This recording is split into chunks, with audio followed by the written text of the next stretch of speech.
ತೆಂಗಿನ ಮರಗಳಲ್ಲಿ ಕೇವಲ 2 ಅಥವಾ 3 ಬಾರಿ ಬಳಸಿದಾಗಲೇ ಸ್ಪಷ್ಟ ಸುಧಾರಣೆ ಕಂಡುಬಂದಿದೆ.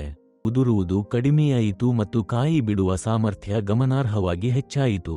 ಪರಿಣಾಮವಾಗಿ ಮರಗಳು ಆರೋಗ್ಯಕರವಾಗಿ ಬೆಳೆಯಲು ಪ್ರಾರಂಭಿಸಿದವು. ಇದಲ್ಲದೆ ಹೆಚ್ಚಿದ ಬೇರಿನ ಬಲದಿಂದಾಗಿ ಗಾಳಿಯ ಪರಿಸ್ಥಿತಿಗಳಲ್ಲಿ ಸಸ್ಯಗಳು ಬಾಗುವ ಪ್ರವೃತ್ತಿ ಕಡಿಮೆಯಾಯಿತು.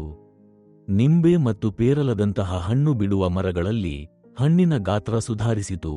ಒಟ್ಟಾರೆಯಾಗಿ ಬಹಳ ಕಡಿಮೆ ಅವಧಿಯಲ್ಲಿ ಅತ್ಯುತ್ತಮ ಬೆಳವಣಿಗೆ ಮತ್ತು ಚೈತನ್ಯವನ್ನು ಸಾಧಿಸಲಾಯಿತು. ನಾನು ಸೇಲಂ ಜಿಲ್ಲೆಯ ಶಂಕಗಿರಿ ತಾಲ್ಲೂಕಿನ ಅನ್ನಾಪುರಂ ಗ್ರಾಮದಲ್ಲಿ ವಾಸಿಸುತ್ತಿದ್ದೇನೆ. ನಾನು ತೆಂಗಿನಕಾಯಿ, ಬಾಳೆ, ನಿಂಬೆ, ಪೇರಲ, ಸಪೋಟ, ನೆಲ್ಲಿಕಾಯಿ, ಮಾವು ಮತ್ತು ದ್ರಾಕ್ಷಿ ಸೇರಿದಂತೆ ವಿವಿಧ ಬೆಳೆಗಳನ್ನು ಬೆಳೆಸುತ್ತೇನೆ. ಪ್ರಸ್ತುತ ಈ ಎಲ್ಲಾ ಮರಗಳು ಸರಿಸುಮಾರು 2 ವರ್ಷಗಳಿಂದ ಬೆಳೆಯುತ್ತಿವೆ. ಆರಂಭದಲ್ಲಿ ನಾನು FL77 ಅನ್ನು ಬಳಸಿದ್ದೇನೆ. ನಾನು ಸ್ಪ್ರೇ ವಿಧಾನವನ್ನು ಬಳಸಿಕೊಂಡು ಈ ಉತ್ಪನ್ನವನ್ನು ಅನ್ವಯಿಸಿದೆ. ನಾನು ಒಂದು ಸ್ಪ್ರೇ ಪಾತ್ರೆಗೆ 1 ರಿಂದ 2 ಲೀಟರ್ ನೀರನ್ನು ಸೇರಿಸಿ ಉತ್ಪನ್ನದ ಅರ್ಧ ಲೋಟದಲ್ಲಿ ಬೆರೆಸಿ ನಿಂಬೆ ಮತ್ತು ಪೇರಲದಂತಹ ಸಸ್ಯಗಳ ಮೇಲೆ ಸಿಂಪಡಿಸಿದೆ. ಇದರ ಪರಿಣಾಮವಾಗಿ ತೆಂಗಿನ ಮರಗಳಲ್ಲಿ ಹೂವು ಉದುರುವುದು ಕಡಿಮೆಯಾಯಿತು ಮತ್ತು ಹೂವುಗಳು ಗಟ್ಟಿಯಾಗಿ ಬೆಳೆಯಲು ಮತ್ತು ಪರಿಣಾಮಕಾರಿಯಾಗಿ ಬೆಳೆಯಲು ಪ್ರಾರಂಭಿಸಿದವು. ನಿಂಬೆ ಮರಗಳಲ್ಲಿ ಹಣ್ಣುಗಳು ದೊಡ್ಡದಾಗಿ ಬೆಳೆದು ಮೊದಲಿಗಿಂತ ಆರೋಗ್ಯಕರವಾಗಿ ಕಾಣಿಸಿಕೊಂಡವು. ಪೇರಲ ಮರಗಳಲ್ಲಿ ಹಿಂದಿನ ಬಿಳಿ ನೊಣಗಳು ಮತ್ತು ಕಪ್ಪು ನೊಣಗಳ ಬಾಧೆ ಕಡಿಮೆಯಾಯಿತು ಮತ್ತು ಎಲೆಗಳು ಕಪ್ಪು ಬಣ್ಣಕ್ಕೆ ತಿರುಗುವ ಸಮಸ್ಯೆ, ಇದು ಒಂದು ಸಮಸ್ಯೆಯಾಗಿತ್ತು, ಸಂಪೂರ್ಣವಾಗಿ ತೆಗೆದುಹಾಕಲಾಯಿತು. ಸಂಕ್ಷಿಪ್ತವಾಗಿ, ಸಸ್ಯಗಳು ಹುರುಪಿನಿಂದ ಬೆಳೆಯಲು ಪ್ರಾರಂಭಿಸಿದವು ಮತ್ತು ಅತ್ಯುತ್ತಮ ಚೈತನ್ಯದೊಂದಿಗೆ ಅಭಿವೃದ್ಧಿ ಹೊಂದಲು ಪ್ರಾರಂಭಿಸಿದವು.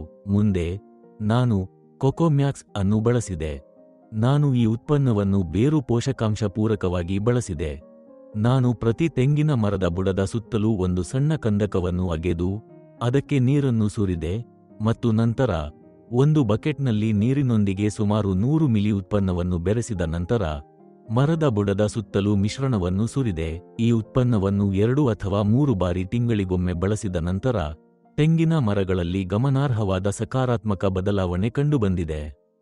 ಹಿಂದೆ ಪ್ರಚಲಿತದಲ್ಲಿದ್ದ ಬಿಳಿ ಕೀಟಗಳ ಬಾಧೆ ಕಡಿಮೆಯಾಯಿತು ಮತ್ತು ಮರಗಳು ಸೊಂಪಾದ ಮತ್ತು ರೋಮಾಂಚಕವಾದವು. ಕೋಮಲ ಕಾಯಿಗಳು ಅಕಾಲಿಕವಾಗಿ ಉದುರದೆ ಮರಗಳು ತಮ್ಮ ಇಳುವರಿಯನ್ನು ಪರಿಣಾಮಕಾರಿಯಾಗಿ ಬೆಳೆಸಲು ಮತ್ತು ಅಭಿವೃದ್ಧಿಪಡಿಸಲು ಪ್ರಾರಂಭಿಸಿದವು. ಇದಲ್ಲದೆ ಈ ಉತ್ಪನ್ನದ ಅನ್ವಯವು ಬೇರಿನ ವ್ಯವಸ್ಥೆಗಳನ್ನು ಗಮನಾರ್ಹವಾಗಿ ಬಲಪಡಿಸಿತು. ಇದರಿಂದಾಗಿ ಸಸ್ಯಗಳು ಗಾಳಿಯಲ್ಲಿ ಉರುಳುವ ಪ್ರವೃತ್ತಿಯನ್ನು ಕಡಿಮೆ ಮಾಡಿತು.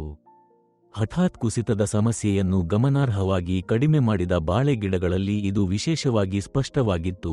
ಇಮಾಮ್ ಪಸಂದ್, ಸೆಂಧೂರಂ, ತೋತಾಪುರಿ ಮತ್ತು ಪನ್ನೀರ್ ಪಲ್ಲಿನಂತಹ ವಿವಿಧ ಮಾವಿನ ಪ್ರಭೇದಗಳನ್ನು ಒಳಗೊಂಡಂತೆ ಕೆಲವು ಇತರ ಮರಗಳಿಗೆ ಅನ್ವಯಿಸಿದಾಗ ಪ್ರಸ್ತುತ ಅತ್ಯುತ್ತಮ ಹಣ್ಣು ಬಿಡುವುದನ್ನು ಗಮನಿಸಲಾಗಿದೆ.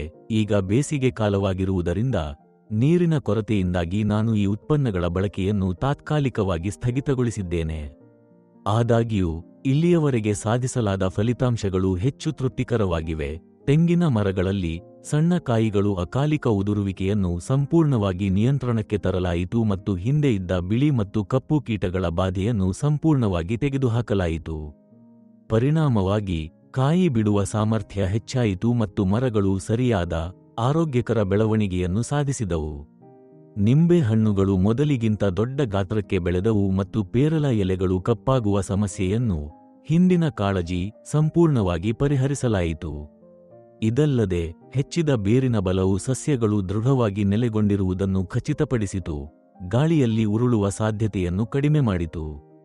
ನಿರ್ದಿಷ್ಟವಾಗಿ ಹೇಳುವುದಾದರೆ ಬಾಳೆ ಮರಗಳಲ್ಲಿಯೂ ವಾಲುವಿಕೆಯ ಸಮಸ್ಯೆ ಕಡಿಮೆಯಾಯಿತು. ಒಟ್ಟಾರೆಯಾಗಿ ಎಲ್ಲಾ ಸಸ್ಯಗಳ ಸೊಂಪಾದತೆ ಮತ್ತು ಚೈತನ್ಯವು ಗಮನಾರ್ಹವಾಗಿ ಸುಧಾರಿಸಿತು.